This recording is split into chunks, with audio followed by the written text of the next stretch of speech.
Police को भी हम बहुत ज्यादा मॉडर्नाइज कर रहे हैं। आपको पता है कि जिस तरह क्राइम का खात्मा किया है पंजाब से, किस तरह ड्रग्स का खात्मा किया है, किस तरह कब्जा माफिया का खात्मा किया है, किस तरह अब हम डी वेपनाइजेशन करने जा रहे हैं पंजाब में। तो मैं आपको एक बात बता दूं, जिस तरह मैंने आर्टिफिशियल इंटेलिजेंस को इंट्रोड्यूस किया है पंजाब के अंदर, पुलिस के अंदर, पूरा पंजाब, जब मैं आई थी तो इस वक्त सिर्फ एक सेफ सिटी था लाहौर का, जो शहबाज शरीफ साहब बना के गए थे। पूरे पाकिस्तान में पहली सिटी थी लाहौर। इस वक्त एज वी स्पीक पूरा पंजाब इस वक्त सीसीटीवी मॉनिटर्ड है माशाअल्लाह। इसलिए कोई क्राइम होता है तो हमें उसको ट्रैक करने में मुश्किल पेश नहीं आती। और ये भी मैं आपको बता दूं, चंद हफ्तों से हम क्या कर रहे हैं कि कोई क्राइम 15 पे रिपोर्ट होता है, पुलिस को कॉल आती है, तो पहला रिस्पोंडेंट कौन होता है? पहला रिस्पोंडर जो है वो आपका ड्रोन होता है, जो वहां पर क्राइम साइट के ऊपर आ जाता है, जो ट्रैक करता है ताकि जो मुलजिम है वो भाग ना जाए, मुजरिम जो है वो भाग ना जाए।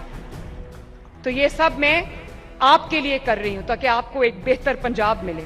जो कुछ भी मैं आपके लिए कर रही हूं, लोग कहते हैं पंजाब के पास बहुत पैसा है, बिल्कुल नहीं, कभी इस बात में ना आना।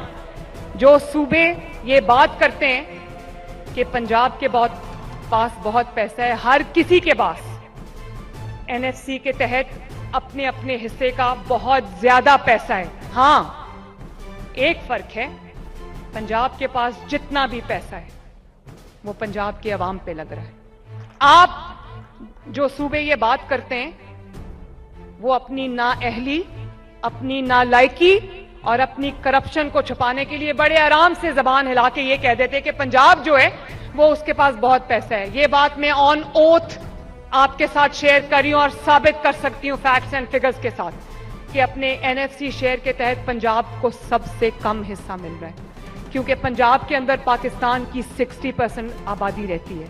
पंजाब जीडीपी में सबसे बड़ा कंट्रीब्यूटर है और पंजाब को सबसे कम हक मिल रहा है, क्योंकि पंजाब ने अपने दिल के दरवाजे और अपने वसाइल के दरवाजे सिर्फ पंजाब में रहने वाले लोगों के लिए नहीं, पूरे पाकिस्तान में बसने वाले लोगों के लिए खोले हुए हैं।